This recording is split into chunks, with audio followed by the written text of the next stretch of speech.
இன்னைக்கு யார் ஜெயிப்பா என்னன்றது தெரியல. பட் இருந்தாலும் என்னோட ப்ரெடிக்ஷன் பார்த்தீங்கன்னா, நான் பஞ்சாபுக்கு தான் போவேன். ஏன்னா ஆர்சிபிய நான் குறை சொல்ல விரும்பல. இருந்தாலுமே ஆர்சிபின்னு ஒரு நல்ல டீம் தான். பட் இருந்தாலும் என்னோட சின்ன ப்ரெடிக்ஷன் படி பார்த்தீங்கன்னா பஞ்சாப்.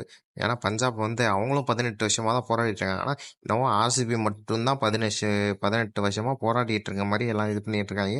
ஆனா இன்னொரு பக்கம் 18 வருஷமா இவங்களும் தான் போராடிட்டு இருக்காங்க. இன்னொன்னு கேப்டன்சில நம்ம ஐயரை சும்மா சொல்லக்கூடாது. வேற மாரி பண்ணுவாப்புல. ஏற்கனவே போன மேட்ச் தோத்ததுக்கு இந்த மேட்ச் ரிவெஞ்ச் எடுப்பாருன்னு நான் நம்புறேன். அக்காவுக்காக எப்படியாவது ரிவெஞ்ச் எடுத்து ஜெயிச்சு விடுங்கடா. அதுக்குன்னு ஆர்சிபி நான் குறை சொல்லணும்னு இல்லை. என்னோட ப்ரொடிக்ஷன் படி. ஏன்னா ஆர்சிபியும் வேற டீம் தான், வேற லெவலில் மாறி நிற்கிறானுங்க. அவனுங்களையும் நான் சொல்ல அவனுங்க ஜெயிச்சாலும் சந்தோஷம் தான். பட் என்னோட ப்ரொடிக்ஷன் படி எனக்கு பஞ்சாப் ஜெயிப்பாங்க அப்படின்னு ஒரு எண்ணம் இருக்கு. பார்ப்போம் யார் ஜெயிக்கிறா என்னன்னு. அப்படி பஞ்சாப் ஜெயிச்சாங்கன்னா கமெண்ட்ல சொல்லுங்க. அப்புறம் மறக்காம சப்ஸ்கிரைப் பண்ணுங்க. அப்புறம் இன்னைய மேட்சோட அப்டேட்ஸ் எல்லாம் இன்னைக்கு தொடர்ந்து வீடியோ வந்துகிட்டே இருக்கும். மறக்காம சேனலை ஃபாலோ பண்ணிக்கோங்க. பார்க்காம விட்டுறாதீங்க. மறக்காம சப்ஸ்கிரைப் பண்ணிக்கோங்கடா.